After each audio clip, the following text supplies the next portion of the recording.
Man has developed consciousness slowly and laboriously, in a process that took untold ages to reach the civilized state. And this evolution is far from complete, for large areas of the human mind are still shrouded in darkness. These words were written by Carl Jung, a Swiss psychologist who lived from 1875 to 1961. In this video and a subsequent one, we will examine some of Jung's most important ideas, including his ideas on the conscious and unconscious realms of the mind, his theory of archetypes, and what he called the individuation process, which he saw as a path to self-knowledge and wholeness. A key to appreciating Jung's vast contributions to the field of psychology is knowledge of how Jung conceived of the psyche. The word psyche originally meant soul or spirit, but by the turn of the 20th century increasingly came to refer to mind. In Jungian psychology, one's psyche can be seen as their total personality, and encompasses all one's thoughts, behaviors, feelings, and emotions. Knowledge of the psyche, how it worked, and how one could influence its functioning was of the utmost concern for Jung. Broadly speaking, Jung divided the psyche into three main realms: consciousness, the personal unconscious, and the collective unconscious. The different realms of the psyche are not completely separate from each other, but instead continually interact in a compensatory manner.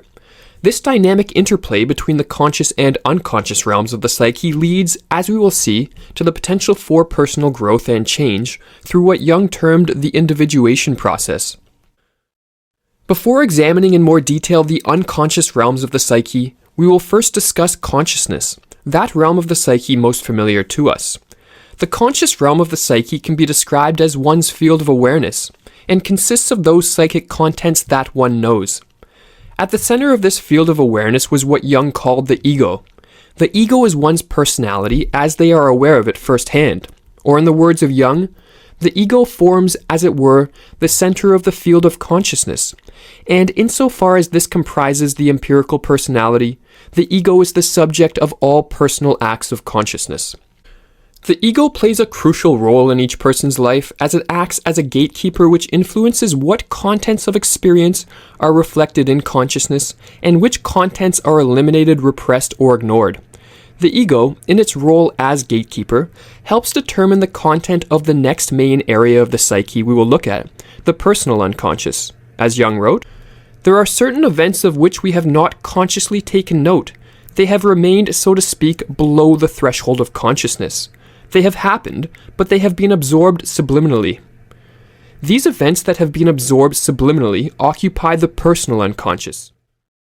The word subliminal translates to below the threshold, so what Jung means is that there are many events that the ego represses or disregards for various reasons, be it that they are too distressing or simply forgotten or deemed insignificant.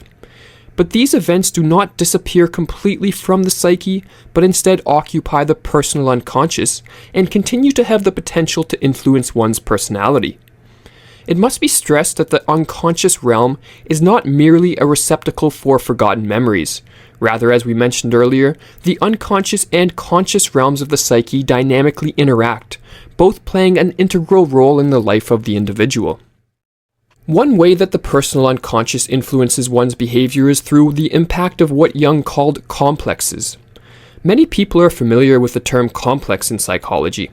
Sigmund Freud was famous for his idea of the Oedipus complex, while Alfred Adler, a contemporary of Jung's and Freud's, stressed the importance of the inferiority complex.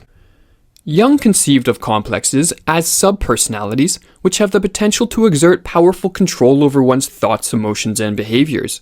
Or as is explained in the classic Introduction to Jung, a primer of Jungian psychology, one interesting and important feature of the personal unconscious is that groups of contents may come together to form a cluster or constellation. Jung called them complexes. When we say a person has a complex, we mean he is strongly preoccupied by something that he can hardly think about anything else. In modern parlance, he has a hang-up.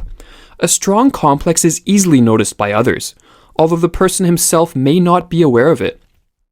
Freud, who was Jung's mentor for a period of time, believed that a complex largely arose due to traumatic childhood experiences. However, Jung was not satisfied with this explanation.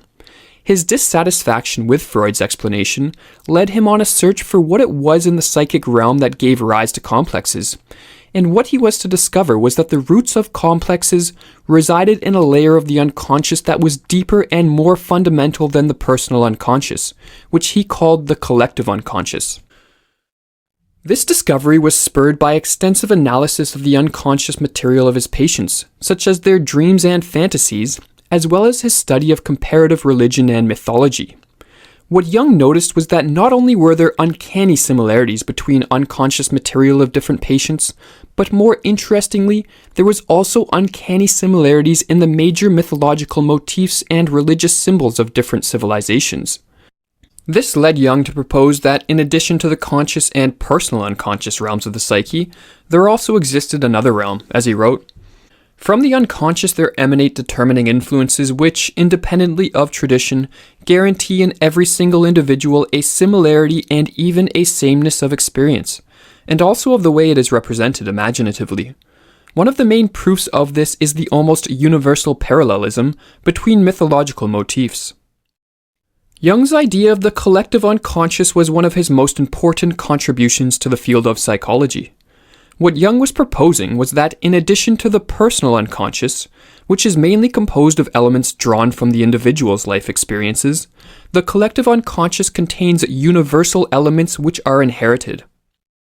We can also find in the unconscious qualities that are not individually acquired but are inherited, instincts as impulses to carry out actions from necessity, without conscious motivation.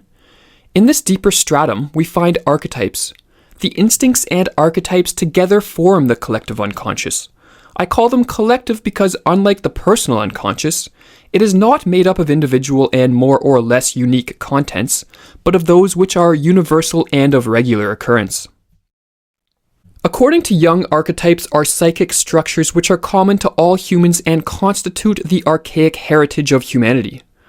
Archetypes can be described as cognitive categories or predispositions that humans are born with to think, feel, perceive, and act in specific ways.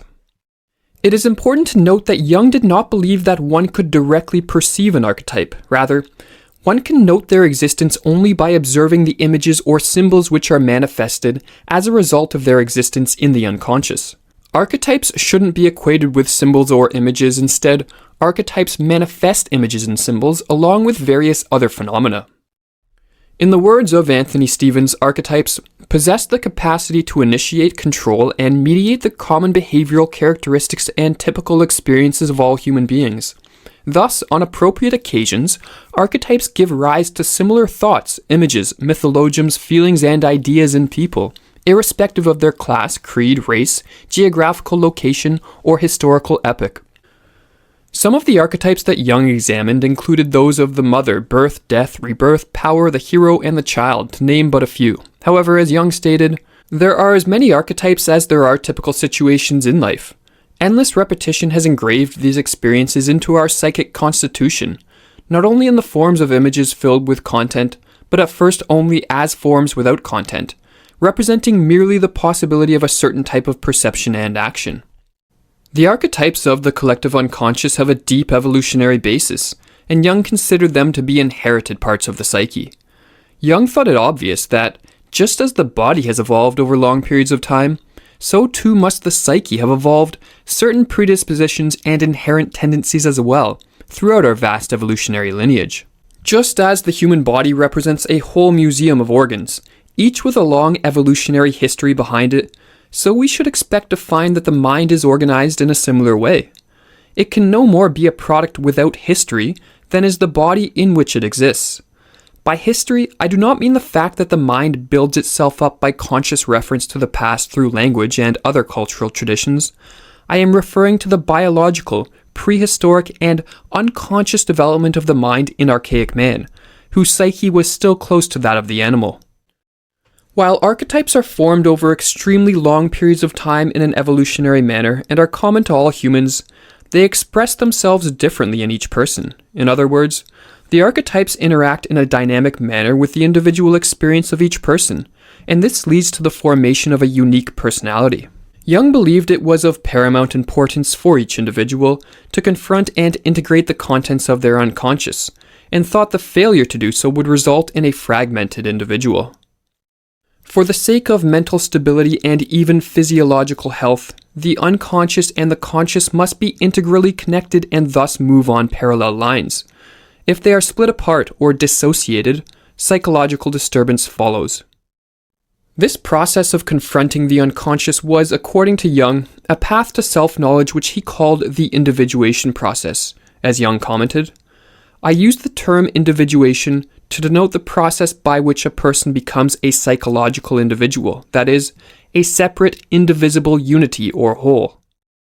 The individuation process will be examined in more detail in the next video, along with a number of other important Jungian concepts such as the persona and various archetypes which are encountered during the individuation process, such as the shadow, the anima and the animus, and the archetype of wholeness, which Jung called the self.